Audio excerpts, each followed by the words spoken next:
Okay, cool. Welcome everybody to the Smooth Brain Society. What we are trying to do with this particular edition, as you will see when I put the episode up, it won't be our regular serial numbers. It will start off with EJOP because we are working with the Europe's Journal of Psychology, which is a free access journal. Um, and what and we had the two editors of the journal on to speak to us a while ago. So Vlad Glavenel spoke about creativity, and Johannes Karl came and spoke on about rituals. And they contacted me and asked whether we could do this to some of the papers which they publish in their journal, so that people who find reading scientific journals hard or annoying can probably listen to them and listen to what is going on in the papers, or the other way around. If people listen to this first and then are more interested in reading the paper, can go and read the actual article. So we thought it was a great idea, and this is going to be the first, I want to say, episode of this kind. And the very first paper, which we will be talking about, and they will be these episodes will be released with the article. So when they come out, they'll be released around the same time. Although we are recording them a lot earlier. All right. So the first article, which we'll be talking about, is "Liberty Can Be for You One Thing, for Me Something Different: Muslim Women's Experiences of Identity and Belonging in Switzerland."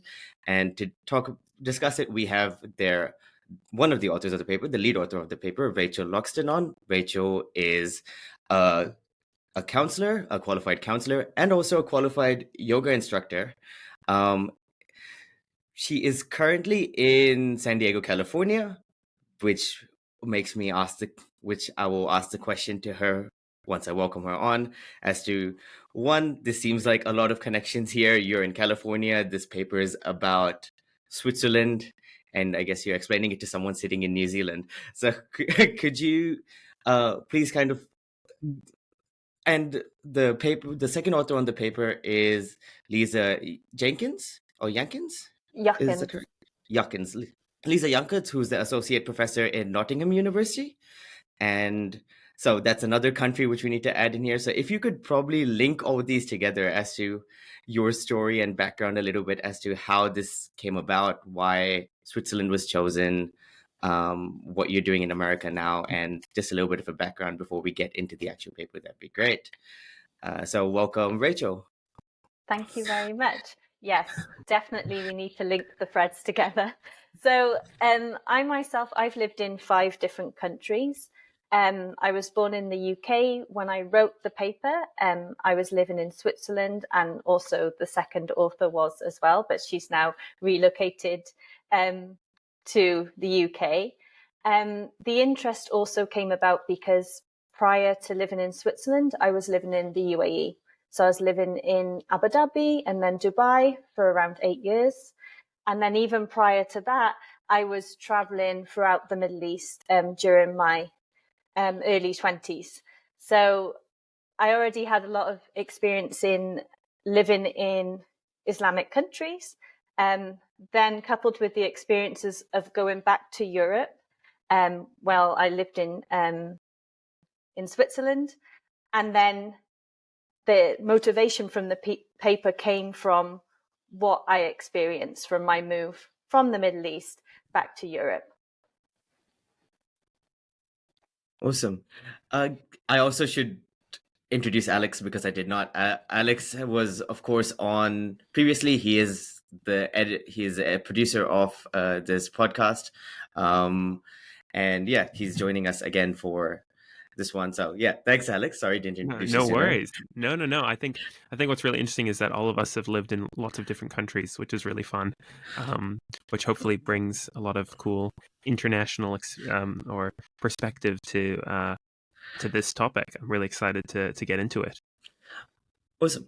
So let's start with the basics of this paper. So I read the title out, but if you could give us a little bit of a background of why you decided to do this, what are the key things which we should probably know if someone wants to read it?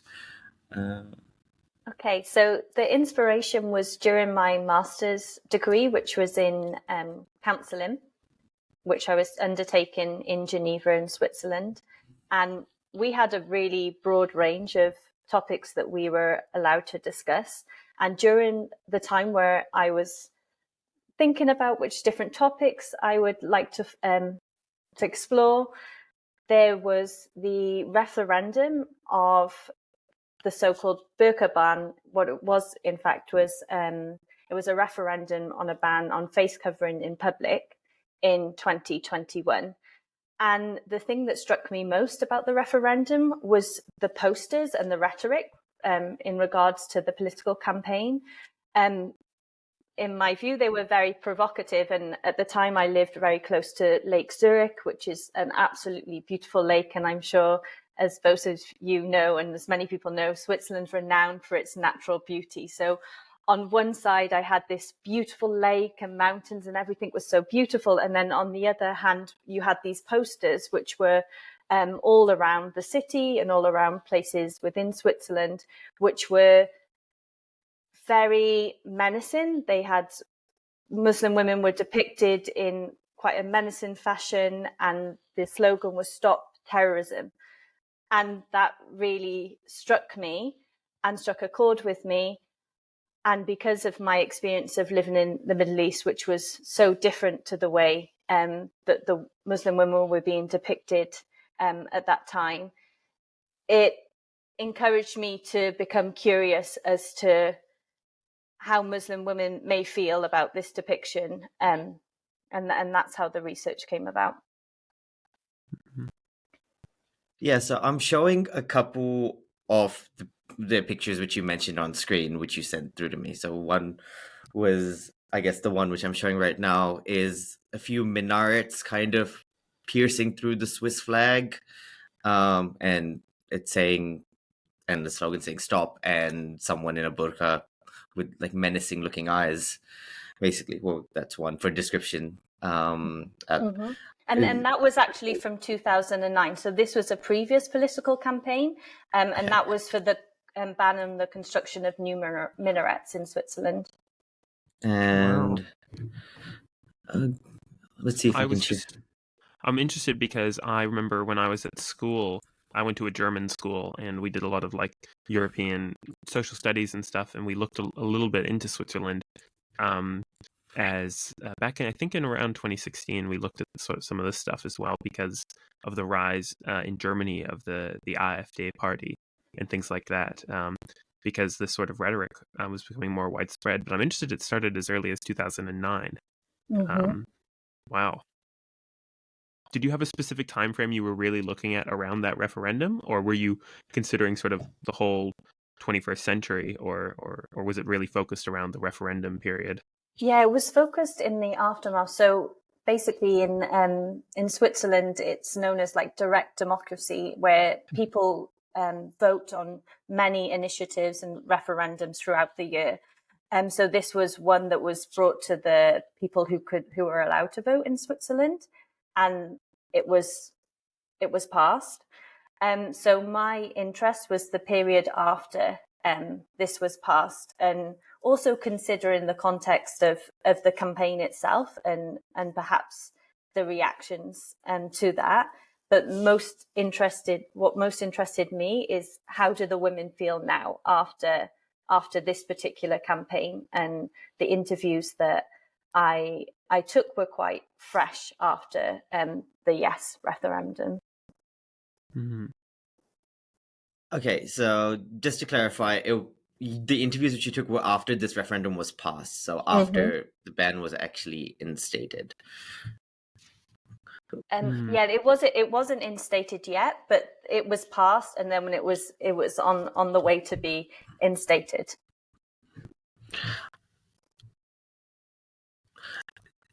I was just going to say, what was the sort of method for reaching out to people? Were you, because of your time living in the UAE and traveling around those areas, were you aware of some of the groups of, Muslim women in Switzerland and had connections there, or did you make those connections when you started undertaking this research? That's a very good question, because it was extremely hard to find participants. And I didn't appreciate that. But we're talking about 5% of the Swiss population, so it really is a minority group. And also, I didn't really appreciate at that time how disconnected Muslim women were within Switzerland because of the language differences and also cantonal differences. So Switzerland's really diverse linguistically, as I'm sure you both appreciate, and also that diversity really stretches culturally and is a barrier in somewhat from people being connected. And so I naively went into the research thinking, I'll find people. Of course I'll find people. I'm well connected. And I only actually managed to find 2. I had 6 participants in total. I only managed to find 2 participants just through my personal connections. And what ended up happening was that I attended a Swiss Muslim event for young Swiss people. And that was encouraged to connect people from all different parts of Switzerland. And we all attended a one-day event. And that was actually to discuss some of the issues in terms of freedom to practice religion, in terms of within the communities themselves, and to connect people from different linguistic areas as long as cantons. So that was actually how I found participants in the end. But even entering into that space, I was really conscious that actually that was a safe space for Muslim youth to come together. And then I'm kind of entering as an outsider, and I don't want to be sticking a paper in someone's face and saying, oh, what about this study? Because, there's not that many opportunities for people to connect in that way. But what did end up happening is I was able to make community connections with people. And after the event, discuss my research, and one of a strong community member helped me find participants through that way. So that was so beneficial. And it was also beneficial in the way that the topics discussed allowed me to refine my research questions, because then I found out, because there were different group discussions throughout the day, what were the concerns for the Muslim youth of Switzerland. And I was able to, to experience that firsthand and listen to people's direct experiences. And so in that way, it allowed me to come into my research with a deeper understanding when I was forming my questions. Could you take us through that journey a little bit? So what questions did you end up forming? Did you have, and how did they change from your preconceived questions which you had before you started your participant search? Well, at that point, I didn't really have preconceived questions, apart from my research questions, which were quite broad, and that I was going to directly ask the participants, because I always wanted to be organic and to be participant-led, because at the same time, I wanted to respect individual experiences and also respect that I don't want to be leading this, because I don't want to encourage someone to, with any of my biases, to answer in a way that I'm expecting. So I more came up with a range of topics, and they were more to do with, what does it mean to you to be a Muslim woman? How does this identity show up in your daily life? Like on an individual level and a collective level, how do you think you're recognized, and what does that mean? And that was my theme throughout my research. And then one of the things that struck me during that I integrated after attending this workshop was the idea of how people saw themselves as a group, and then how they were perceived by the majority population, and this disconnect from the two. And then I was interested if my participants felt that, and how did that affect their lives, and that helped to form themes as well.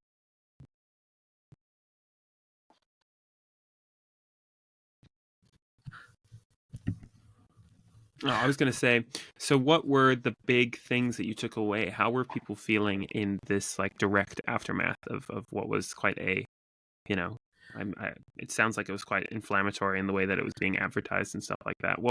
How were people feeling immediately afterwards? Well, the one thing that I did take away that really surprised me was people weren't angry.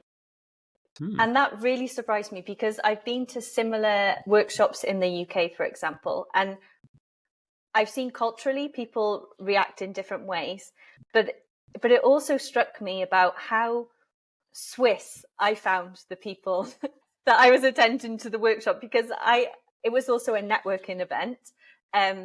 And in my mind, networking, everyone's very chatty. We're all moving around the room, blah, blah, blah. But everyone was very reserved at first.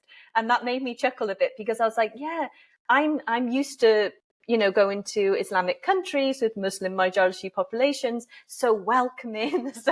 But then I also forgot that you have this identity of Switzerland, and everyone there was born in Switzerland. And the stereotype there is you're more reserved, you hold back a bit, you're friendly, but not to the point that you welcome everyone with open arms. And that made me chuckle a bit to myself, because I thought, oh my gosh, I have a certain stereotype in my head, and I was expecting something. But of course, I'm also in Switzerland, and this is respecting people's multiple identities in how they interact.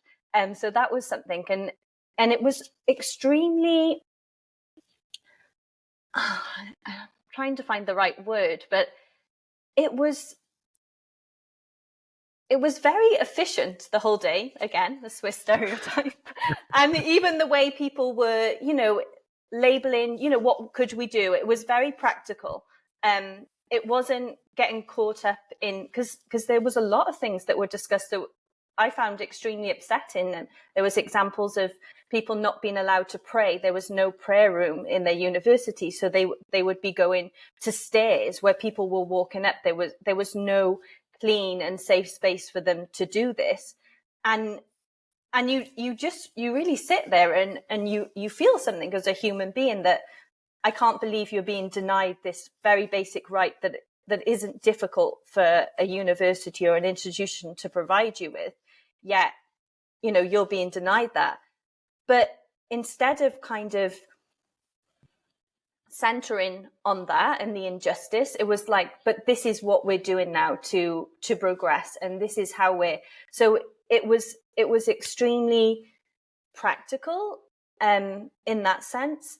And that was something that also really inspired me, because I found that as much as there was a lot of injustice discussed that way, there was a lot of resolution, and how can we move forward, and how can we come together more, which I found really inspiring.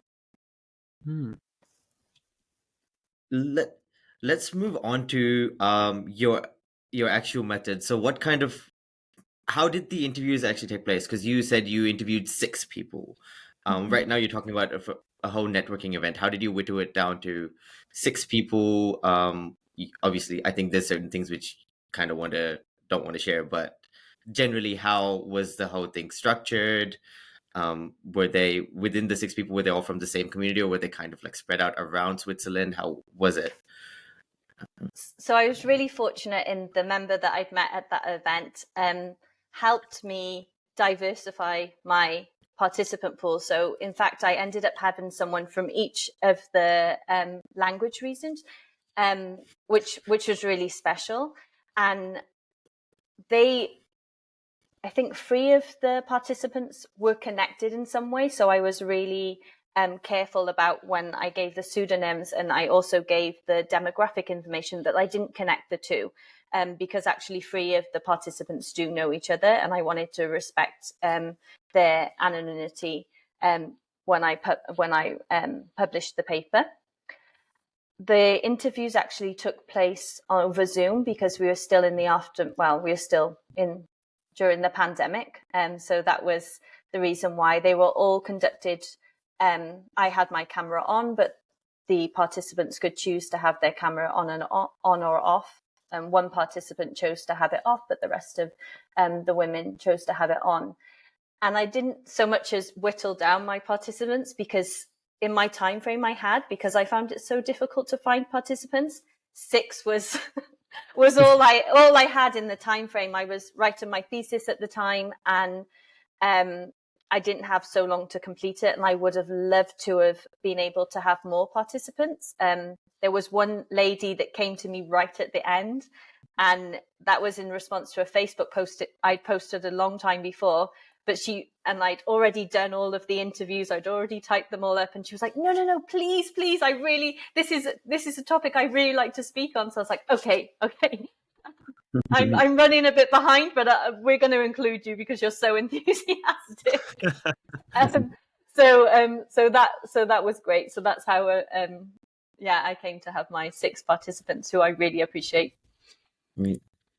Yeah, I was just gonna say, from a pure research or statistical side, sometimes people say, because I worked with animals, and you say 5 or 6 animals is not a good amount to use for statistical whatever. And same thing for qualitative research. I feel when you're taking interviews and things, 5 or 6 participants might seem small, but the amount of work which you need to put in for each one.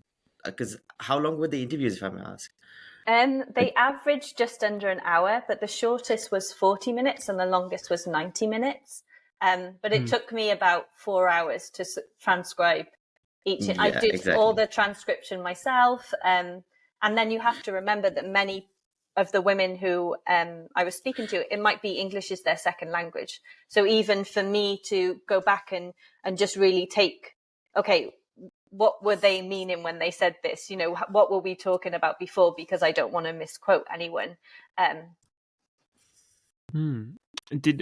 So when you came to doing the transcribing and started looking at all of the 6 interviews together, were you noticing the same things that you were noticing at that earlier event, that there was a lack of anger and more resolution, or were the directions of the conversation different? Was there more of a sadder or frustrated side that came out? It really depended on the participant. And I remember when I was conducting one interview in particular, it was so, in my mind, it was so different to the rest of the interviews. And I thought, how am I ever going to find similarities between this particular interview and the other 5? Because as I was interviewing the other 5 ladies, I was finding similarities already, and things would come to my head, which I'd just taken to my mind, which I'd just taken note of. But this one particular interview was so different. But it was only when I had the transcript in black and white and I was able to go through it and highlight things, I thought, actually, there are similarities between all 6. And there are similarities in the themes that I saw that day during the workshop. However, I would say, in answer to your question as well, that the emotions were very different depending on the participant. There was one participant in particular that was very politically minded, and I could sense the frustration from her. There was another participant that had described an identity crisis, and even at the end of our interview, she said, I feel like that this has been therapy because I never get to, talk about in depth about my identity or belonging or these themes in my day-to-day life. And this has just really helped me. And then another participant that I named her with the pseudonym Noor, which means light, because she was pure light. And I couldn't sense any anger or frustration. And it was like her reaction to everything was, how can I be a better person? And it was really sad because it was almost like, how can I prove people wrong? I know people think X, Y, and Z about me, but this isn't who I am. And I'm actually going to react to that to be the best version that I can. And in a way, that made me feel sad because I thought of, the pressure that must be on someone. But in another way, she was pure light. And that's why I called her Noor, because having an interview with her was absolutely beautiful. And the things that, the things she was describing about her day-to-day life and how she lives.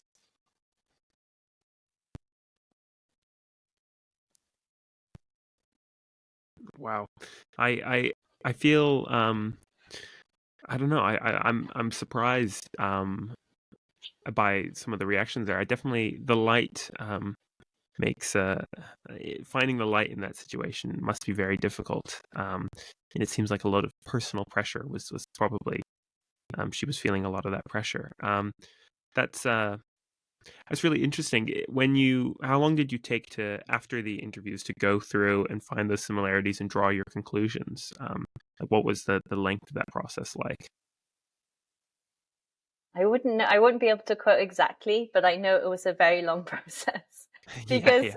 I was so determined, and I also felt quite a pressure because these women had been so generous with their time and also had been so incredibly open with me. I actually couldn't believe how open they had been during their interviews, and vulnerable and trusting as well as me. I just felt a pressure to do their words justice. And that's why in the end I decided to, and again, this was a bit of a last minute decision. At the time, this was only going to be a thesis. It wasn't intended to be published, right? That even for my thesis, where I knew at least 3 people would read this thesis, I know. I wanted to make sure that the women confirmed my interpretation. So then towards the end, I really had like a 2-week window. I was like, okay, I need to send them this and see if these ladies will agree with what I said. And 4 out of the 6 participants responded and agreed in my interpretation, which I think was really important. Is it see, because I know nothing about like this sort of research.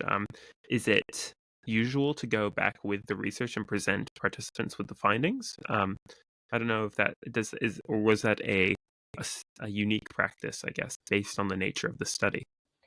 It is a practice that's practiced when possible. I've spoken to people who do thematic analysis, when I was going into mine, and have published a few papers, and they said it's a risk because you can have even 1 or 2 of your participants really not happy with a theme. Mm-hmm. And then you have to balance up, and maybe write in something that, this was definitely not the experience of X, Y, and Z, depending on how many participants you have. So I think it is best practice when it's done, but it's not always practiced because of time constraints, which I think is a shame because, and I wrote about this in my original thesis, you're actually taking a lot from a community if you're an outside member and you decide to write about a group of people which you don't really belong to, and you don't provide anything in return, right? There's this feeling of that could be also perceived as a real injustice. So that was something I wanted to do to ensure the ladies got something out of it, that they could read their words and perhaps make sense of their own experiences. And secondly, I also provided a charitable donation because giving charity is an important pillar of Islam, that they felt like, again, I was invested in their religion as well, and I had more of an investment than just wanted to take from my participants. To answer Alex's question further, Dr. Tia Nea came on, and she does work she does Kaupapa Maori research. So Maori are the indigenous group in New Zealand, and she talks about that, of like trying to change how psychology was treated first as just studying these people from the outside versus doing something which builds up the community or some way giving back to the community. So she also mentioned the same thing, and a few other researchers who we've had on who speak about qualitative stuff say the same thing, that it was practiced a lot less before, but now the practice is like increasing. And yeah, as Rachel mentioned, the aspect of sometimes it can be very hard because you might be, I guess, for lack of better terms, pissing off a few people if you don't get the thing right, but it's probably better off to go back and take slightly longer and do it right than the other way around. So yeah, just more context to your question of if it's practiced. Yeah, that's really interesting.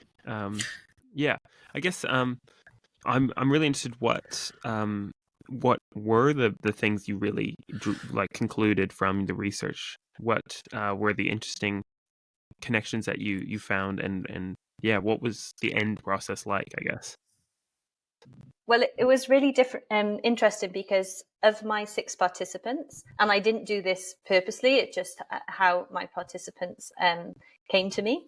3 of the ladies wore the hijab, and when I'm describing hijab, because hijab can be referred to just the practice of dressing modestly, but typically in the Western context, we refer to it as the headscarf. So 3 of my participants wore a headscarf and 3 didn't. And one of the interesting things that came out of it was the difference that made to the participants in their day-to-day life. And the theme that I encapsulated that was religion as a public versus private identity. And in some ways there were positives to it. The ladies that didn't wear the hijab described that they didn't really feel fearful of any discrimination, and they didn't feel like they were being watched, or they weren't being just recognized as Muslim women.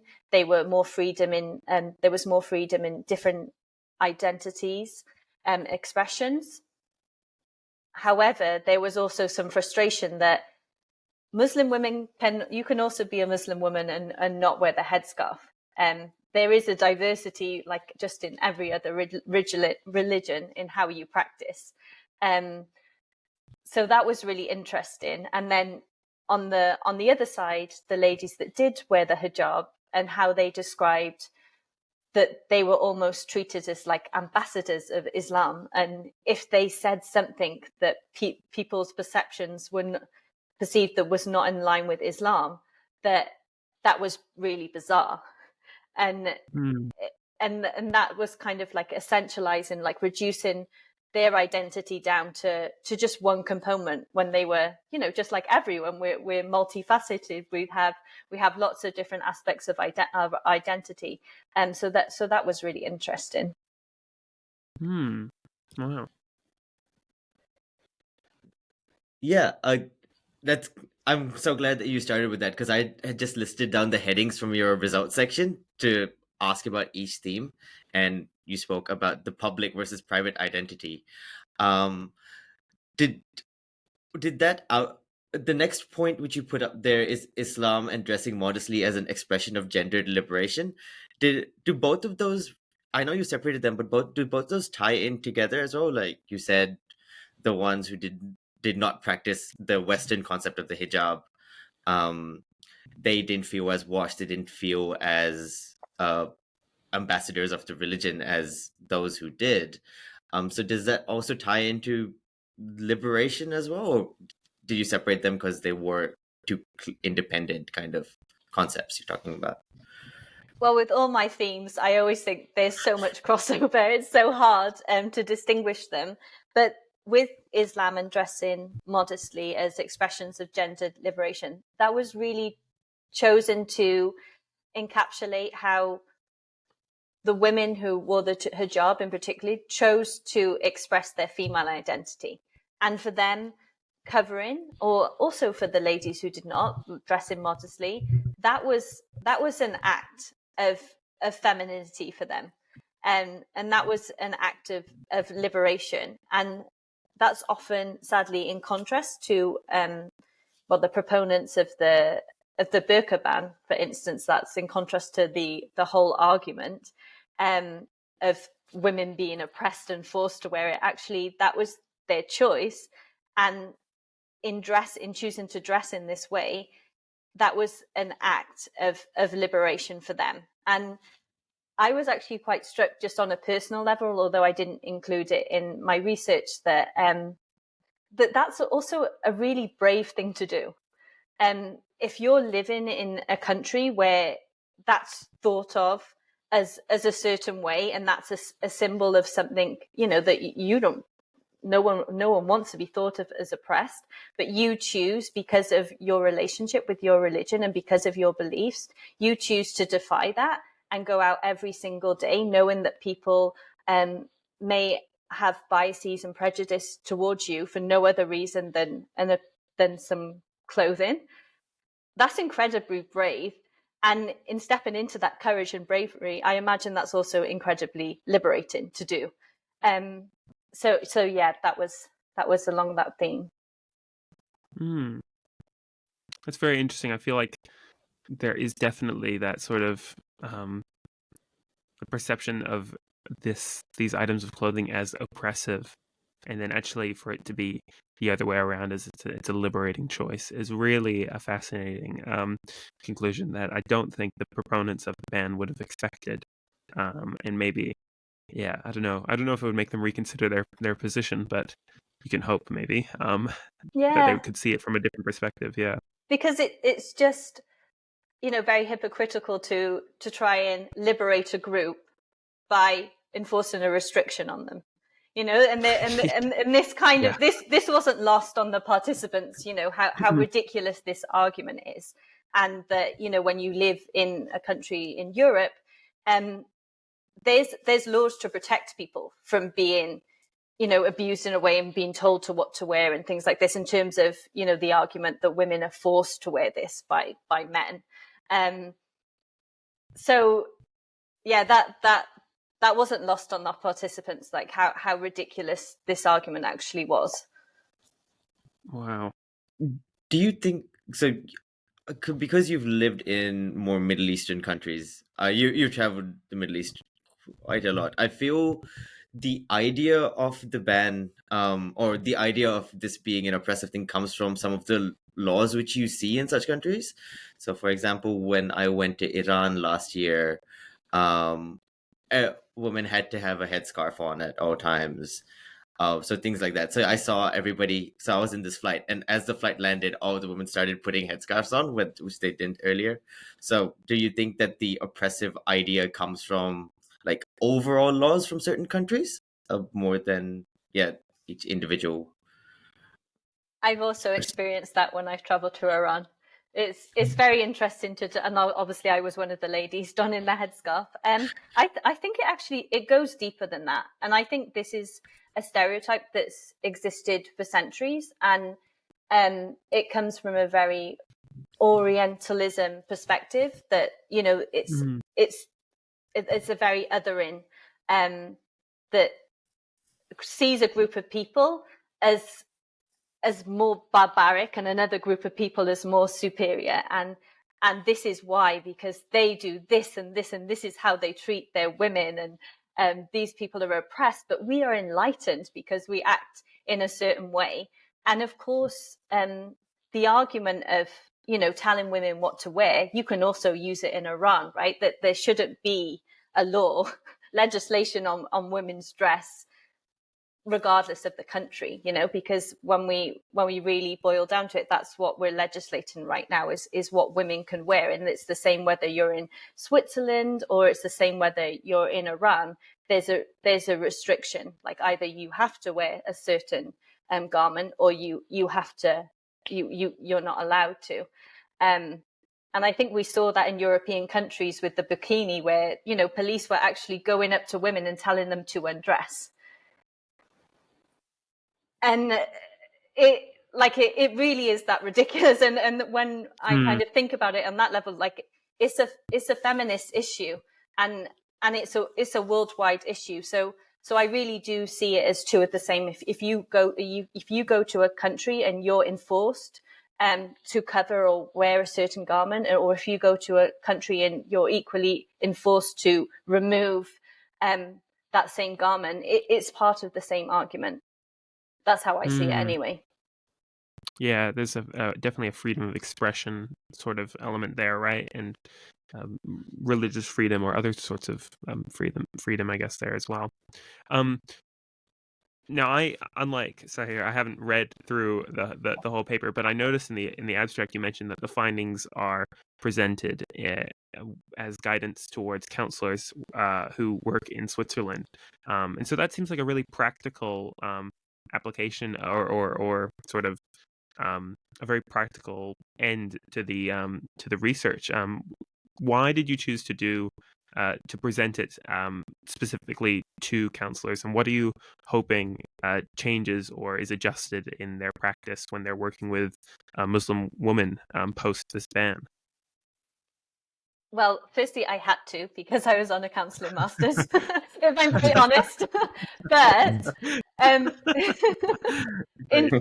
great answer.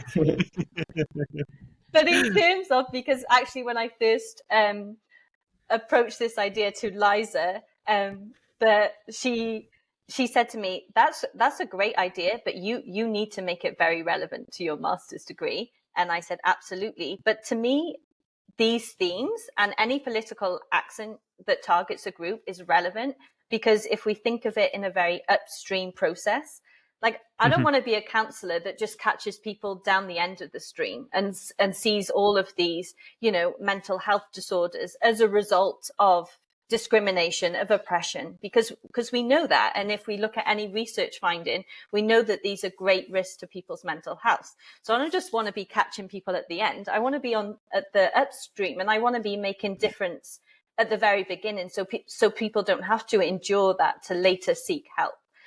So that was an inspiration in terms of that. And then I also thought that often, and I saw that during my internship process, there was actually a lady that was interning the same time as me that brought to our supervision, one of her clients was debating. She was actually born, and you have to think a lot of people in Switzerland are born from outside of Switzerland, or there's a lot of migrants, immigrants that come to live in Switzerland. So it's a very diverse range of people. And she was contemplating, and that was one of the themes of her session, shall I wear my hijab?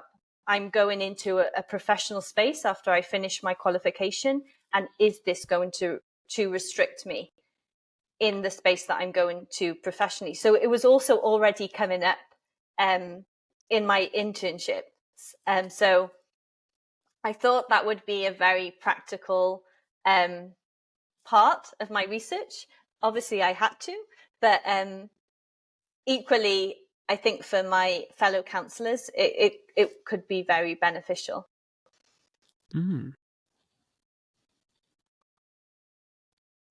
Yeah, that fits nicely into the two things which I wanted to talk about, because they align with advice to counselors. One is your results point where you mention religious and cultural identity as psychological strengths, which so I'm assuming that is in line with advice for counselors to use when interacting with, I guess, people from different religious and cultural identities.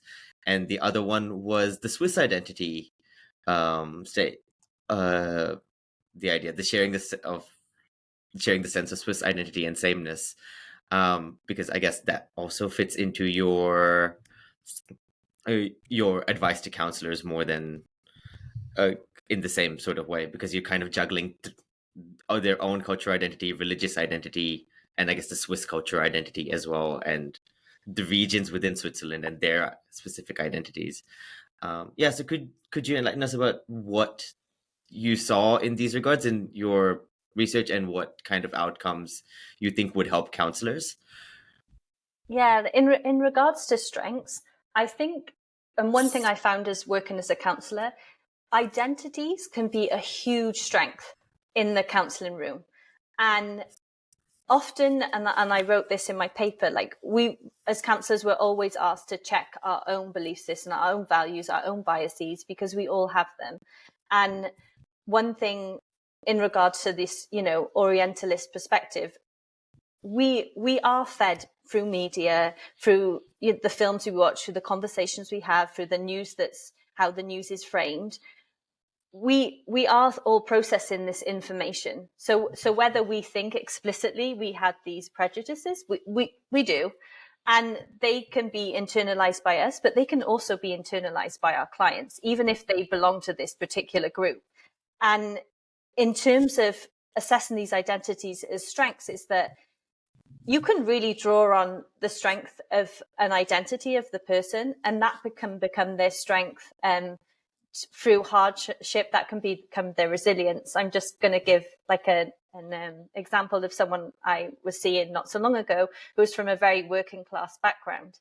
And that can be seen in a negative way or a positive light, that can restrict your opportunities in life. But also the way he framed it was like he was tough because his dad did this job, which was very manual. And he's from a long line of, very tough men that go to work and they do that. And when he was during a depressed state, that really helped him to push on because he was saying, I am this person and I come from a line of these people. And this is how we've dealt with issues in the past. And that can really push someone forward. So in a way, it was really highlighting that, especially with an identity that through public perception and through perhaps media is diminished often or is portrayed in a bad light, to draw on the strength of that identity.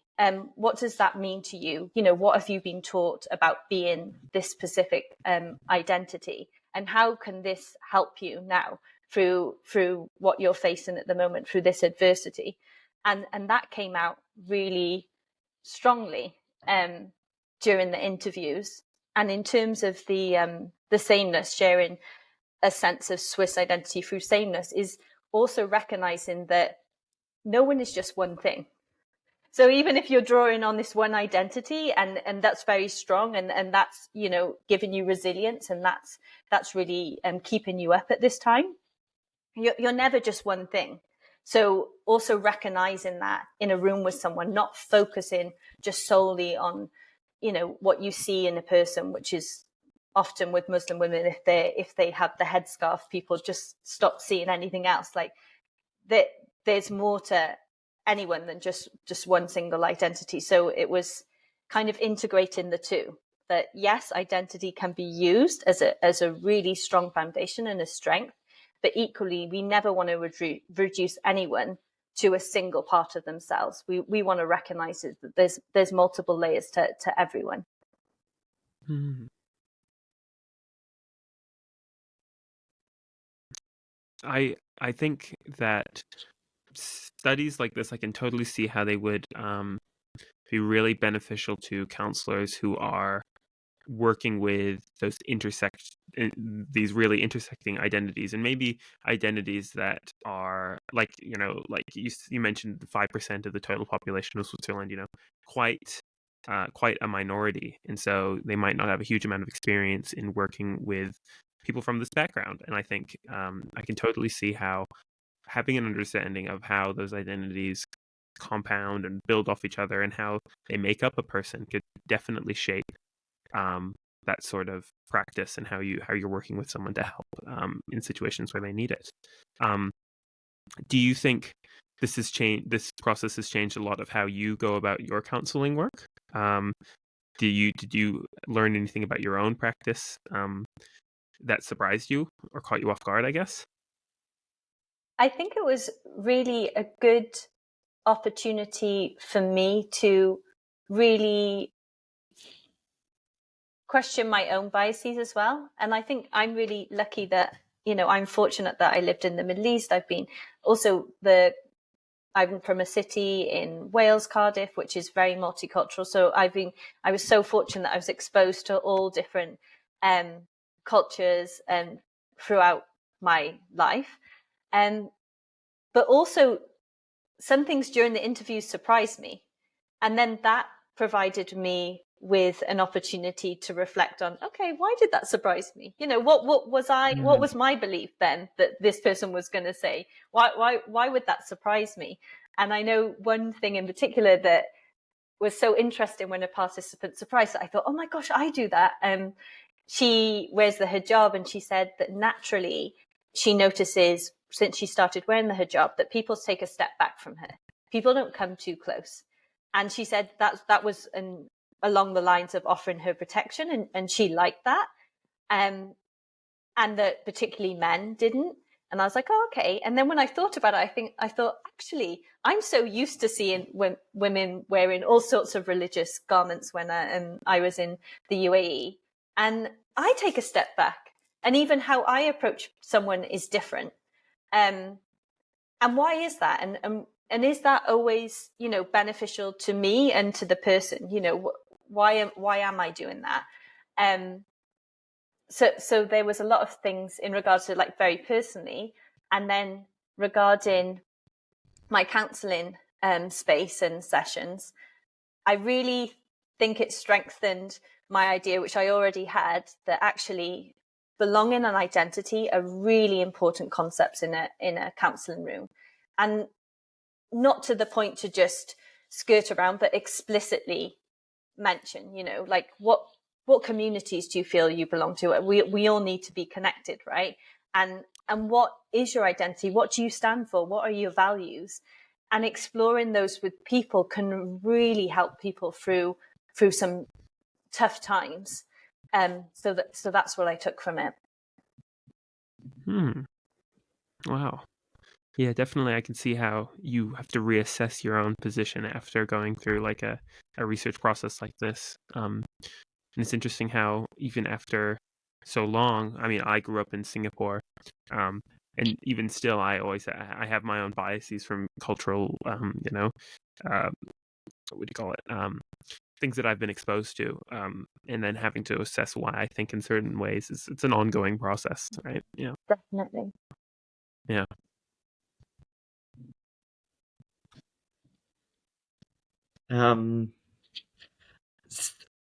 Up, apart from these, are there any things in the paper so far which we haven't covered, or any other themes or topics you want to talk about? We haven't mentioned the title quote of the quote in the title, which is "Liberty can be for you one thing, and for me something different." So, would you like to go on about that a little bit? So, explain which part of the interviews did this come from, and was the theme similar across all your participants? I love that quote, and that came from my very politically minded participant, which probably doesn't come as a surprise. And that quote came about after we were speaking specifically about the burka ban. And she was just emphasizing there that there's many ways to express, your female identity. This is not one way. There's not just the Western idea of what a female liberated woman is. And I loved that quote. And actually I decided, it wasn't in my original thesis as the title, but I decided when I condensed the thesis that it was more relevant. So that's how that one came about. And I'm sorry, I don't remember if you had another question there. No, that was it. Okay. The other question was essentially: is there any theme which I have not covered, or from the thesis which you would like to? I think two important ones that we didn't cover yet were challenging dominant representations, and it's connected, and impression management. And the challenging dominant representations was really about recognizing, the stereotype about you, and the women were very aware of what the stereotype was of being oppressed, of being unhappy, of being. Sometimes you have constricting stereotypes of one being threatening and the other being oppressed. So they were very aware of these negative stereotypes about them. But then they described how they defy and they challenge these stereotypes in their everyday life. And sometimes that wasn't even intentional. And I love one of the quotes, which I was actually pressured to take out, but I don't want to take it out because it was for one of my participants that probably struggled more to express herself in English than the other participants. And she just described an instance in her work where she was saving Ferrero Rocher for her husband. And her manager asked her, like, "Oh, why aren't you eating the chocolates now?" And she said, "Oh, no, because me and my husband, we always eat sweet things together in the evening. Like, that's our tradition." And then she was explaining a bit more about her husband, and her manager commented that, "Oh, I didn't realize, that you were in love with your husband." And then it came like a long conversation about, yeah, we're very much in love. And the perception was that she would have had an arranged marriage and she wouldn't be in a happy marriage. And Wow. and it was just like this simple act of her just taking these 2 chocolates and holding them back for her and her husband, came this very deep conversation where it was like where her boss explicitly mentioned, this stereotype that she was holding and this belief she was holding, which was completely wrong about this person. So that's how, the women were challenging stereotypes in their everyday life, sometimes not even intentionally. And Wow. yeah. Wow. Oh, I can't believe that. That's such an interesting thing to come about from some sweets. Exactly. And it probably changed the manager's perspective quite a bit, I imagine. Hopefully. Yeah, you would hope so. Yeah. So I found that interesting. And then again with the impression management, that was kind of a theme that encapsulated how the women would monitor their behavior in public spaces. And again, that was to do with challenging negative stereotypes. And that was particularly strong if they were wearing the hijab, because they recognized that people recognize them as Muslim women. Therefore, they're a representative in every public space that they enter, whether they choose to be or not. That's how they're perceived by others. So people would monitor it, and it was discussed as like a positive thing sometimes, that this actually encourages me to be a better person because of this very symbolic garment that I'm wearing. I'm encouraged to be my best self and to act in a way that Islam teaches me. But then there was also the impression management that there was one participant in particular, and she chose not to wear a hijab, and she was worried about even going to the mosque because she worked in a small community. She was a teacher, and just by looking at her, no one would know she's a Muslim woman. But she was concerned that people might know, and then because they know, they would attach certain negative stereotypes to her that she doesn't have right now, and it could affect her day-to-day life. So she chose not to wear an abaya during Ramadan, which she's previously done in different countries, and she chose not to go to the mosque. And she even has in the interview, she kind of talks herself up, like I've said to myself, come on, like take yourself to the mosque, like especially during religious holidays. But that was her impression management, because she was so worried about what other people would perceive her to be and any connections they may make, because of these stereotypes that she that were restricting her identity. Wow.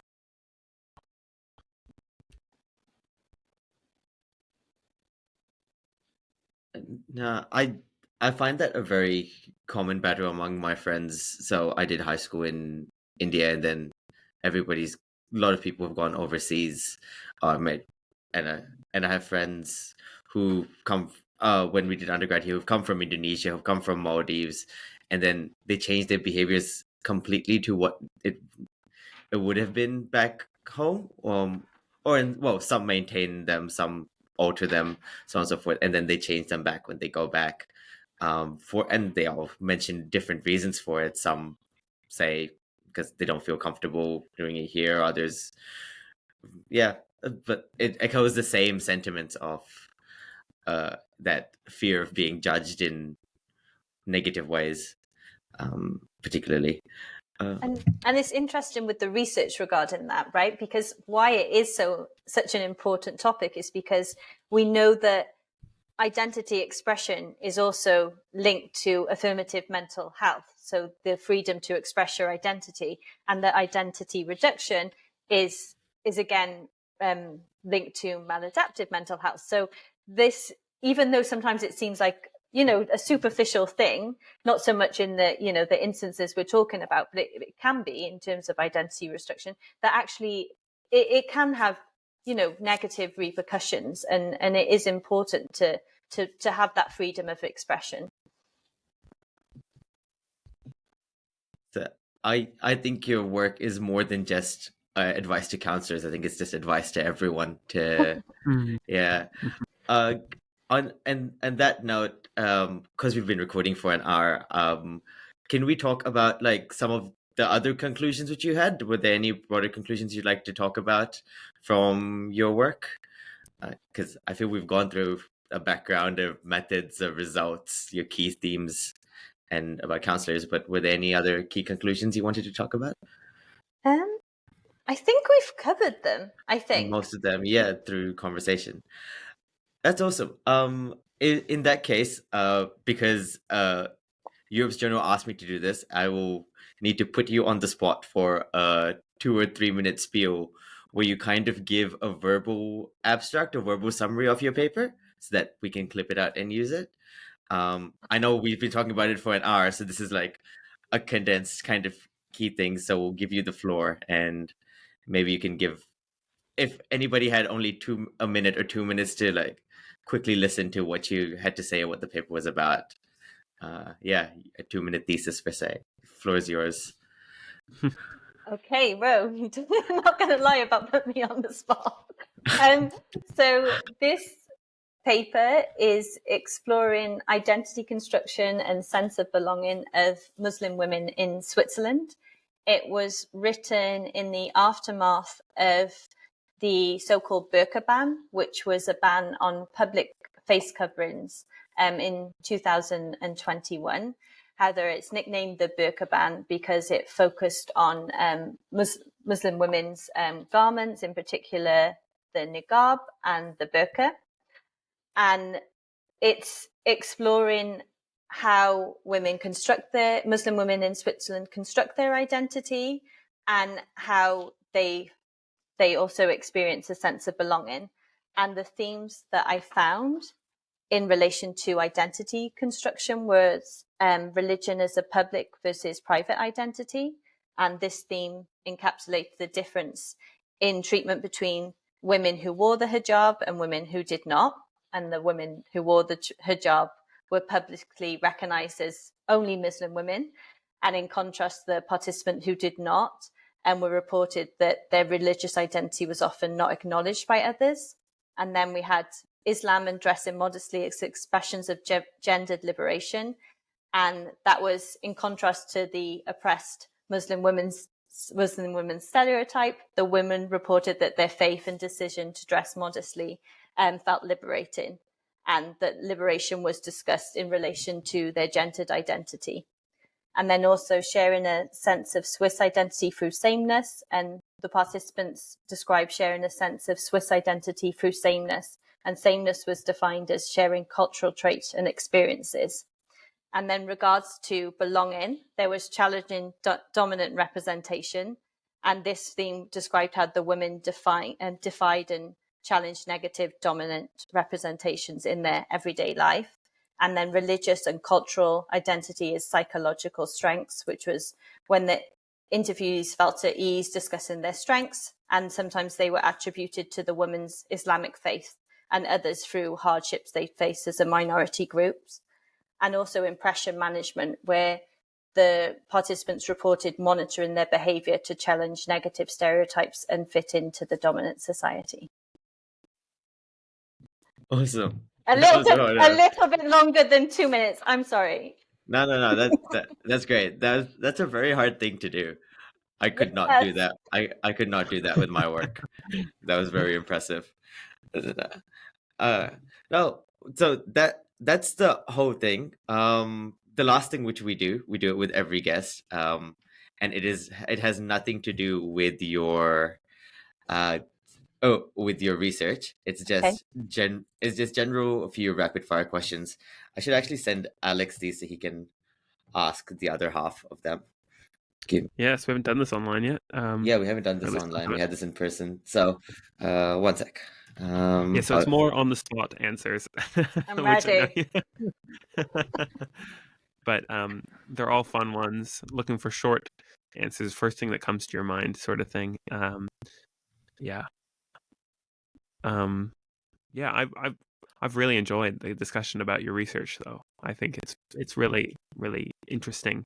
And I'm moving to Europe next year, and it'll be very, very interesting to see how some of these attitudes or opinions might persist, and see what local groups. I'm moving to Austria. What local groups in Austria might be doing, or how they express themselves as well. Yeah, very cool. And considering this journal comes out in Feb, I might already be in Glasgow by then. So yeah. So Fascinating. We're coming to your side, and you moved away to the to the States. To get away from both of you. Wow. Wow. Just a joke. That was some forward thinking, moving before you'd even met us. Yeah. She noticed if we're asking her these questions online, what we're going to ask in person. Yeah. All right. Have you sent them through to me? Yeah, they're just on Messenger. I just send them through on Messenger. Great, cool. I've got them here. All right, so you go first then. You can ask the first one. Okay. All right. Question number 1. Summer or winter? Summer, definitely. Movies or TV shows? TV shows. Cats or dogs? Dogs. What superpower would you like to have? I'd love to be invisible. What's your favorite food or cuisine? Oh, that's the hardest.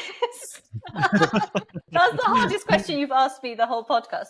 I think probably Indian. Nice. All right. If you were a pizza topping, what pizza topping would you be and why?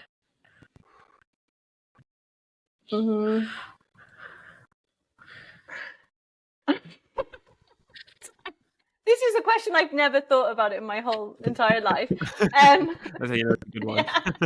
Yeah. Cheese, because I think it can adapt to every other topping. That's a really good answer. Yeah. If you could live anywhere in the world, where would that be? Where I am right now. Nice. Yeah, nice. San Diego, California. It's incredible here. It is lovely over there. Yeah. What's something stupid someone's tricked you into doing or believing? There's probably a lot of things. Too many to think of. Let me try and think. I think I was once conned by a street market seller in Barcelona, and I believed that these little puppets, if you played music, they would dance by themselves. And I have no idea how I thought that mechanism would work, but then I took them home and I pressed play, and obviously they didn't dance by themselves because they can't do that. I love that. If you were not doing this, what would you be doing? So if you weren't doing counseling, what would you be doing? I think I'd be working, and I used to actually work in customer service in some shape or capacity because I love to be of service to others. That's and I think counselling is similar to that. I worked in customer service, did not like it one bit. Couldn't wait for it to end. No, it's not the easiest role in the world, but sometimes even when it was hard, I would use my psychology sometimes, like, okay, how can I get this person by the end of their time here to say sorry for what they just did to me? I play psychological mind games. It's amazing. I did do this really fun thing once though, where someone asked me if I could go get the manager, and I walked into the room and walked out again and said, "Hi, I'm the manager," which is great. So I've always wanted to do that, but I was never the manager. I think that's cool. And what was their reaction? They weren't very happy, but they couldn't do anything about it, right? But they were being a dick as well, so they deserved it. Yeah. But yeah. All right. The very last question for you is, if you could leave us, our audience, everyone, with one piece of advice, what would it be? I think in terms of belonging, essentially, as well, just picking one of the themes, that we all have the capacity to make people feel that they belong, and that to never underestimate how important that is to people, because really identity and belonging, they're very intertwined. They're one of the same thing, and we do have more influence, I think, than we believe. Very sound advice. That's very good. Yeah. No. Oh, that's awesome. Thank you so much. Thank Yeah, you. yeah, that was great. Alex, any final That was words? fantastic. Yeah, I just want to say thank you for sharing your research. It was really, really interesting to hear your perspectives, your processes, and the sort of things that you learned from these the 6 amazing women that you spoke to. Yeah, thank you so much for sharing and breaking that down for me, and obviously everyone else Awesome. listening who hasn't read your work before. Looking forward to seeing the work published when this episode goes live. Thank you. And Yeah. thank you for providing a platform as well. Often you spend a lot of time doing the research and writing the paper, and then there's always a worry that no one's ever going to read it. So it's really nice to be given platforms like this, as well as, the open access that the journal has to ensure it can reach a wider audience too, because I think it's important what my participants had to say. So yeah. So thanks to the Europe Journal of Psychology. Thanks, Rachel, for coming on. Thanks everyone for listening. Rachel, I need you to stay on for like 30 seconds after we end. It's fine. But yeah, awesome. Thanks everyone. Take care. Bye. Thank you. Bye. Bye. All right.